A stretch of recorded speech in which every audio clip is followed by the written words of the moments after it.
Here we have the back of the RX7's fuel setup. If you want to see the install from lift pump to surge tank to filter and back, make sure to check out the rest of the video.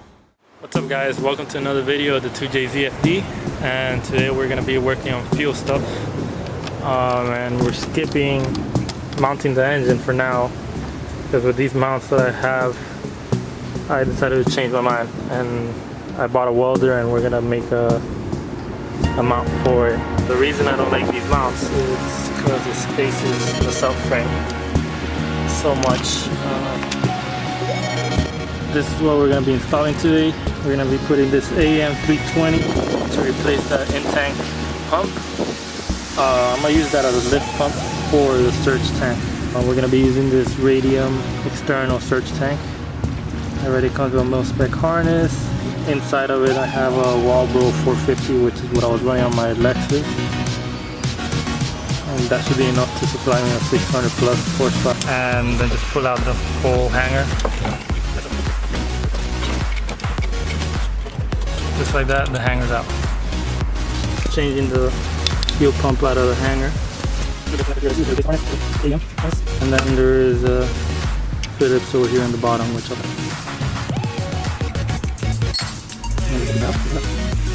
Yep, slides out just like that.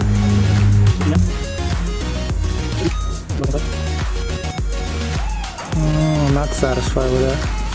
I got the pump on already. I ended up cutting off a piece of this tube, put an AN line and two worm clamps to hold it together. Now to do the wiring section of it, which is this from the connector of the FD. And we got for the connector of the pump itself, so it just cut and came with these heat shrink slash solder, and just like that we have the wire soldered in. Red to the AEM, and the stock chassis harness is blue, and then black is black on both of them. Now just plug it in, probably put a zip tie around it and loop it around or something. The hanger pump is done. Alright, I'm not too sure where I left off last clip. I reinstalled the hanger. Reinstalled the same way you removed it, just reverse order. I'm not using the charcoal canister, so this thing's going to be vented out. I'm just going to leave it like that. And this is the feed and the return. And we're going to route these to a surge tank. And we're going to use this, which is a hose end finisher. This is the part number that you want to buy from Treadstone if it focuses, which is the hose end finisher, which is this. So you can use it on AN lines and have its own worm clamp. Kind of run that through there, and I made these holes that this bulkhead is going to go through. The part number is there. This is the part number that focuses, that on the top, which is this. It goes through it with nylon washers and a lock nut, so you can lock it to the bottom side. And this fitting will bolt up to the end of it, and then we can run from here to the surge tank. So I'm going to install that now, make the lines, cut them, and install those. Actually these I'm going to wait on because I'm going to do it through the carpet as well. This is what it looks like from the hanger itself. From there to 120 degree fitting right there. I go upwards to this bulkhead. And from here, I'm gonna mount the actual surge tank and make the lines for there. For the surge tank itself, I kind of had already gotten ahead of myself. I drilled and I put rib nuts in it where the surge tank mounts, and this is the rib nut. Focuses, there we go. Rib nut has its threads on it. We use a rivet tool, and it just leaves the insert so the threads are there, so I can bolt it on and off whenever I want to. So now I'm gonna put it on.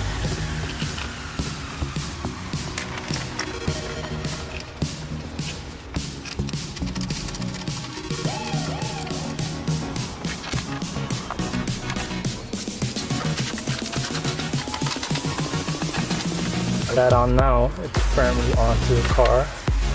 It wiggles a little bit just because this is sheet metal pretty much, so it does have some flex, but it's not going anywhere. So now I have to route from these bulkheads to the surge tank itself. There's going to be one feeding the surge tank and one for when it's overfilled. So we turn it back to a stock tank. So I'm going to make those right now.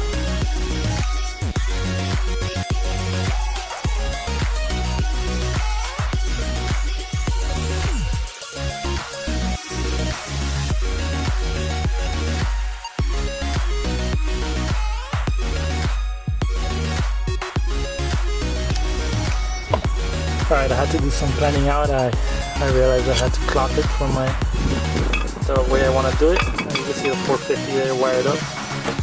And I'm clocking it.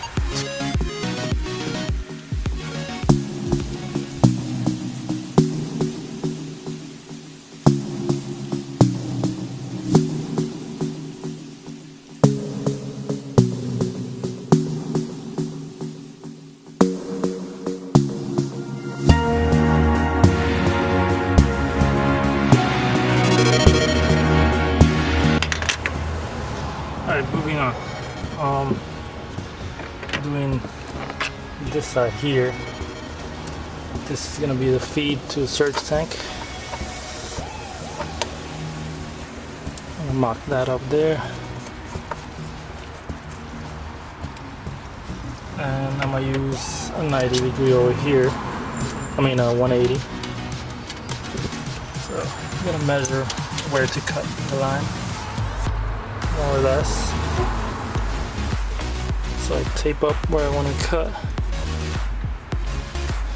more or less to the middle, and then I just use a angle grinder to cut the line. So I'll be back with that. Alright, now that I got the line cut, I gotta assemble the AN. So put this on to the top, which sometimes it's a bitch. Alright, I doubt the camera's gonna be able to catch it, but the hose, you want to slide it all the way until it bottoms out, which is about there. Then you could lube this end. You could lube it up and insert and tighten, and then it's gonna lock. Now the line is done, mock it up, and we'll move on to the next one once this is okay.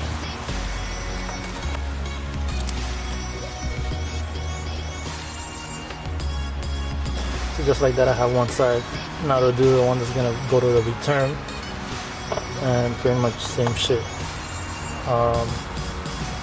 Just different fittings depending on the angle you need. So probably gonna do another 180 here, and I don't have another 30-degree fitting, so I'm gonna do it straight over here. Same thing as this one, just install. This isn't secured on yet, so because I don't want to keep making holes and not be sure where it's gonna go. We're back already. Already rib nutted where the fuel filter is gonna mount, so that's secured already. I still gotta rearrange this temporary. Now we're gonna make the line that goes from the out of the surge tank into the fuel filter, which is another short line. Then we're gonna make out from the fuel filter. Gonna go through the chassis, so I gotta make the hole and then route it to the front pretty much, and as well as the return line from the engine back to the surge tank. I gotta make it, and I'm gonna make all the holes over here. I kind of had fucked up, and I was gonna do a filter at another location and make the holes in the back, and I did the holes, but there's no access through it from below because it's like boxed in, so I kind of fucked up on that. Moving on.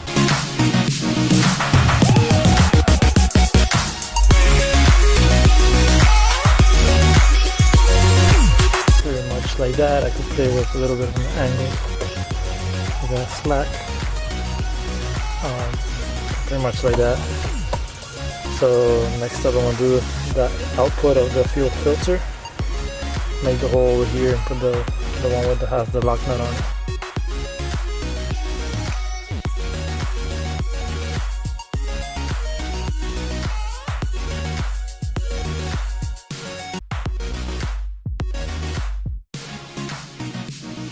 I'm not really gonna put the lock nut on right now, and my battery's dying, so this might be cut a lot by tomorrow. about the finish. But I'm pretty much gonna just make the lines for this and then start dealing with the carpet. I should have the battery charged by the time I start doing the carpet.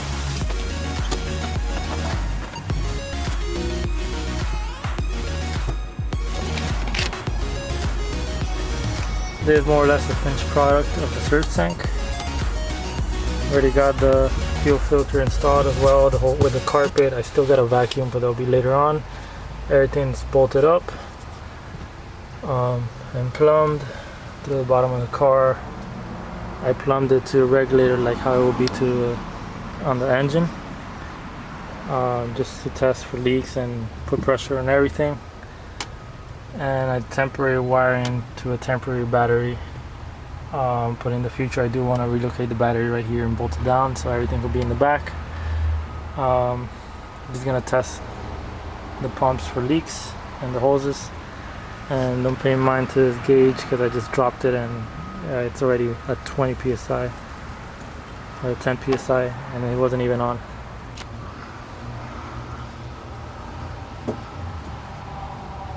Right now we're gonna hardwire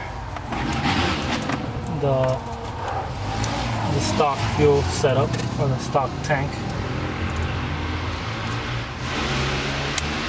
Power over here.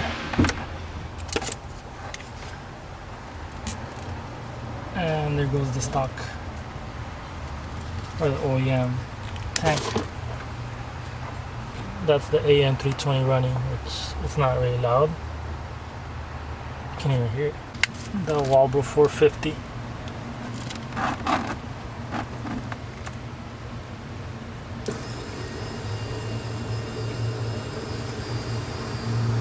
You could definitely hear the 450.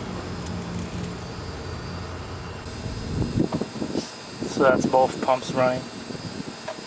Like I said, the gauge isn't even fucking working. I dropped that shit.